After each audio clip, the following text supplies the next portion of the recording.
कौसल्य सुप्रा रामपूदा संध्या पदपदे उच्चिष्ट वरदा काला गत्ययंदे। हमारे Asian descriptions में कुछ नहीं है, वो बिल्कुल भी साइंटिफिक नहीं है। Just listen dude. दुनिया की टॉप लेबोरेटरी सन के बाहर महादेव नटराज की मूर्ति लगी हुई है, जिनका मानना है कि बिग बैंग थ्योरी का ओरिजिन शिव से ही है। जर्मनी में संस्कृत की 12 यूनिवर्सिटीज है, जहां पर वेदों के कॉन्सेप्ट को पढ़ाया जाता है। नासा ऐसी स्पेस कंपनी में भी संस्कृत का अलग डिपार्टमेंट है, जहां पर वेदों के कॉन्सेप्ट पर रिसर्च होती है। सो डियर यूथ, ब्रिटिशर्स सारा ज्ञान अपने साथ लेकर गए और भारत की बर्बादी के लिए एक नई जनरेशन को भारत के अंदर तैयार करके गए, जिसे आज की सो कॉल्ड मॉडर्न जनरेशन कहते हैं। सबसे पहले घबराना नहीं है भाई लोग। यार ये इस क्लिप में तुम लोग सीधा सीधा देख सकते हो कितनी इज्जत मिलती है पाकिस्तान। ओ भाई ओ भाई ओ भाई, देख रहे हो मतलब राह चलते। और अब देखना इसकी जिसको इन्होंने छेड़ा है, जो भी करा है, उसके बगल में जो लड़की है देखो जूता निकाल लिया। और ये लड़का देख लो, उसको दूसरी लड़की को वही करने आ रहा था। मतलब पाकिस्तान है भाई, यहाँ पे बहन और बेगम बराबर ही है, समझ रहे हो। और हाँ, ये वीडियो बहुत ही ज़्यादा इंपॉर्टेंट है, लास्ट तक देखना, क्योंकि कुछ ऐसी क्लिप्स हैं ना इसमें, कुछ ऐसी क्लिप्स हैं जो तुम्हारी आंखें खोल देंगी। और हाँ, जो ये भारत में बैठ के पाकिस्तान जिंदाबाद के नारे लगाते हैं और जो देश के खिलाफ बोलते हैं, वो बेटा एक काम करो, अपनी बहन बेटियों को ज़रा एक बार भेज दो, मज़ा आ जाएगा। रेलवे स्टेशन से आपका सफर शुरू होता है और आज रॉयल पैलेस में आप खास मेहमान बने। इस सफर को मोदी जी कैसे देखते हैं आप? रेलवे से रॉयल पैलेस, ये तुकबंदी आपके लिए बड़ी सरल है, लेकिन जिंदगी का रास्ता बड़ा कठिन है। झंडा ऊंचा रहे हमारा। मैं पहले भी आया था, तब मैंने एक बात कही थी कि ये नाम आपका बहुत अच्छा है कि झंडा ऊंचा रहे हमारा, लेकिन मैं इसमें सिर्फ एक परिवर्तन चाहता हूं कि इसे आप रहे नहीं कहें, सिर्फ इतना सा कहें कि झंडा ऊंचा है हमारा। इसमें रहे की आवश्यकता नहीं है, क्योंकि हमारा झंडा तो हमेशा सदैव ऊंचा है। मैं सिर्फ 4 पंक्तियां आपके इस अभियान को समर्पित करते हुए सुनाना चाहता हूं, फिर जैसा आप कहेंगे कर दूंगा। पूरी दुनिया में जितने देश हुए, जितने लोग हुए, भारत पे हमला करने में किसी ने कसर नहीं छोड़ी। किसी ने बंदूकों से किया, किसी ने गोलियों से किया, किसी ने बातों से किया, लेकिन हमला सभी ने किया और हम सारे हमले स्वीकार करते रहे। सारे हमले स्वीकार करने के बाद शायद दुनिया ने हमारे मौन को न जाने क्या समझ लिया। तब गणतंत्र दिवस की संध्या पे मेरे काव्य धर्म को निभाते हुए सिर्फ 4 पंक्तियां कहना चाहता हूं। हिंदुस्तान सारी दुनिया से क्या कहता है, सुने मेरी बात। इस अवसर पे शायद इससे श्रेष्ठ नहीं कह सकता बैरागीदा, अशोक जी ध्यान चाहूंगा। इस अवसर पे यही कह सकता हूं, पूरी दुनिया को हिंदुस्तान की ओर से एक संदेश के सच है, इरादे हमारे विध्वंसक नहीं है। सच है, इरादे हमारे विध्वंसक नहीं है और अकारण युद्ध के हम भी प्रशंसक नहीं है। सच है, इरादे हमारे, हिंदुस्तान सारी दुनिया से कहता है कि सच है, इरादे हमारे विध्वंसक नहीं है, अकारण युद्ध के हम भी प्रशंसक नहीं है। अहिंसा के पुजारी हैं हम, लेकिन सुन ले दुनिया, अहिंसक हैं हम, नपुंसक नहीं है। वाह वाह वाह वाह। ये राष्ट्र जिस दिन ये भाषा बोलने लगेगा, मेरे ख्याल से दुनिया को कुछ और कहने की जरूरत नहीं होगी। सिर्फ एक पंक्ति और कहना चाहूंगा। जीवन में इससे श्रेष्ठ मैंने कुछ नहीं लिखा, वो एक पंक्ति कहता हूं।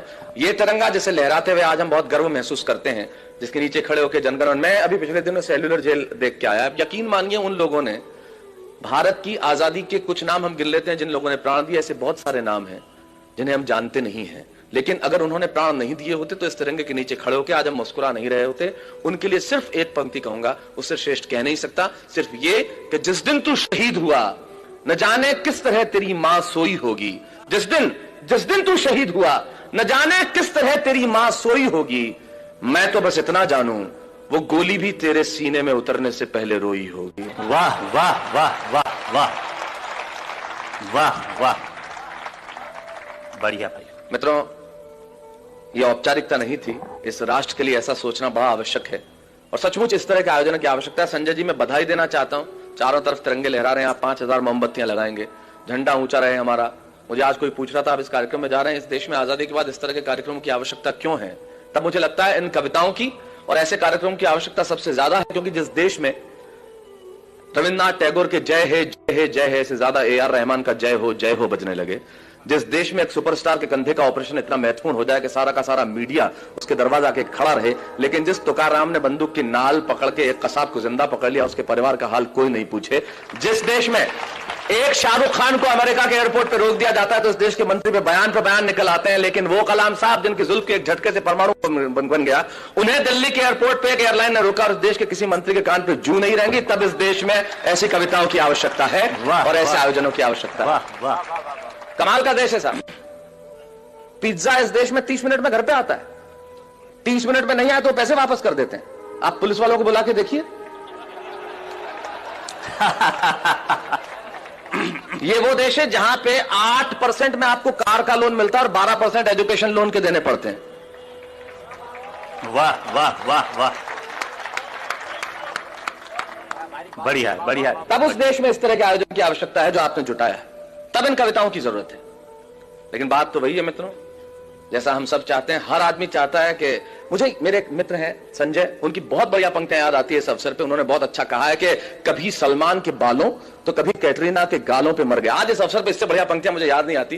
क्या बढ़िया बात कहते हैं वो कवि कि कभी सलमान के बालों कभी कैटरीना के गालों पे मर गए, कभी चुंबन कभी चेहरे कभी चालों पे मर गए। ऊपर बैठ के भगत सिंह भी कहते होंगे, यार सुखदेव राजगुरु हम भी किन सालों के लिए मर गए। वाह वाह वाह वाह। क्या बोलेंगे मैम?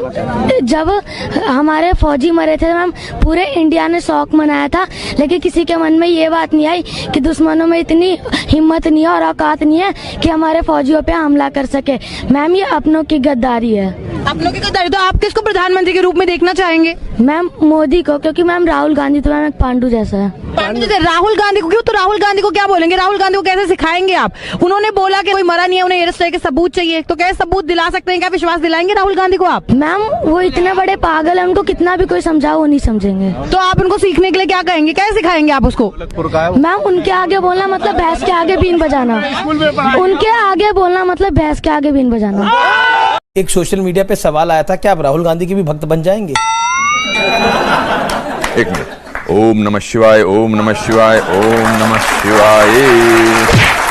पर जिस दिन राहुल गांधी कुछ इस तरह का काम करेंगे जिसको देख के ऐसा लगना चाहिए कि वो पिछले 15 साल से तो उनको एक पॉलिटिशियन बनाने की कोशिश की जा रही है, 15 साल से, और 15 साल में ऐसा मुझे लगता नहीं, कोई ना कोई ऐसी जरूर बात करते हैं जो चूक जाते हैं। कांग्रेस पार्टी तो उनको प्रधानमंत्री के रूप में देख रही है और उनके नेता देख रहे हैं कई। मुझे लगता है राष्ट्र भी नहीं देख रहा है, सिर्फ वही देख रहा है। अगर वो जिस दिन बोल दें कि मुझे प्रधानमंत्री नहीं बनना है जी, तो I think nobody will laugh at his jokes, because then you can't laugh.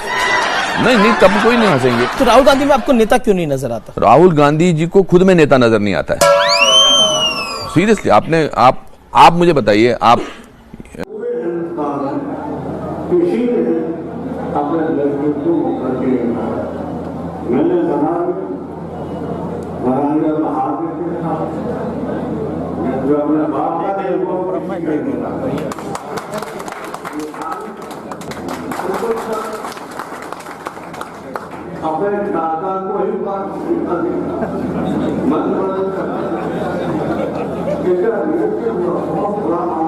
Comment share नहीं करा है तो जल्दी कर लीजिए और सब्सक्राइब करके हमारे छोटे से परिवार का हिस्सा बन जाइए।